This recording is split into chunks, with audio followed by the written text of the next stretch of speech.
Hey, Dr. Forsberg. So with the NBA playoffs in our near future, everyone is excited and fighting hard for that home court advantage in order to receive their best chance at winning an NBA title. So, with that in mind, I wanted to take into consideration. I recently read a Bleacher Report article. I read Bleacher Report a lot for just the latest news on sports. And they had an article in there about what is the true impact of a home court advantage. And they said from a team perspective, between 2003 and 2011, compared to on the road, teams were significantly better.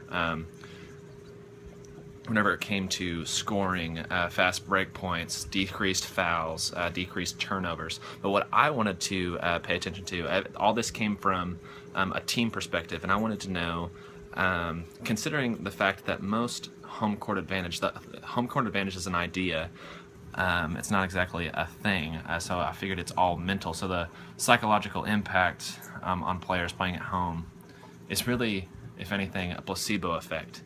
That's what I wrote in my paper. So I wanted to see, does a home court advantage increase the productivity of a particular player? So what I did, my research hypothesis that Kevin Durant of the Oklahoma City Thunder, Oklahoma's favorite basketball player, my research hypothesis is he performed better than the 2013-2014 season when he played at home as opposed to away.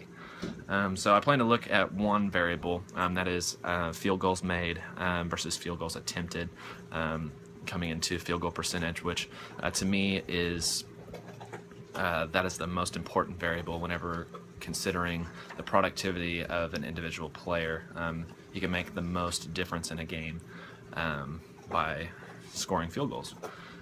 So to perform this test, I collected a lot of information off the Oklahoma City Thunder website from his 2013-2014 season, so last year's season, which was also his MVP season.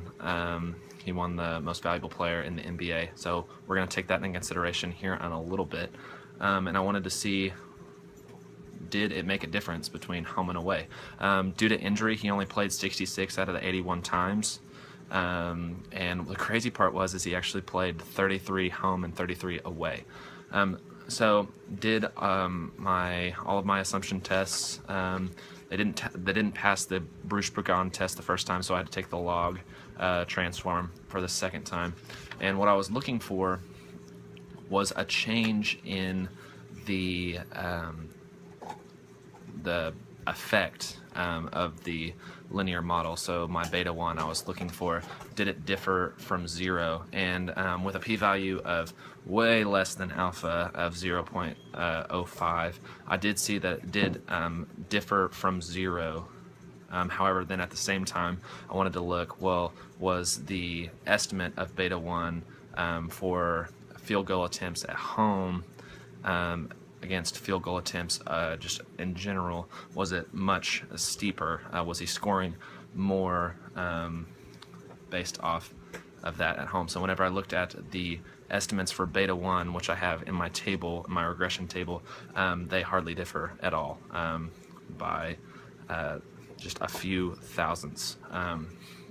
So I kind of finally came to my conclusion that at least for Kevin Durant in this season, shooting at home and shooting away, he didn't do any better whenever it came to making field goals. And that could be to a couple of things. Could be the fact that he was the MVP, and he just did do better all season. It didn't matter whether he was at home or away. It could also have been a deal where I actually noticed that he took more shots whenever he was at an away game, trying to carry his team. Regardless, I still feel like this is a valid test in order to see it could work. For some people, I think it could be very beneficial for coaches and for franchises in order to see whether or not their star player, what they need to focus on, whether it be free throws, field goals, turnovers, three-point field goals, anything like that in preparation for home and away games. So with that, I hope you enjoy the project, and we will see you later.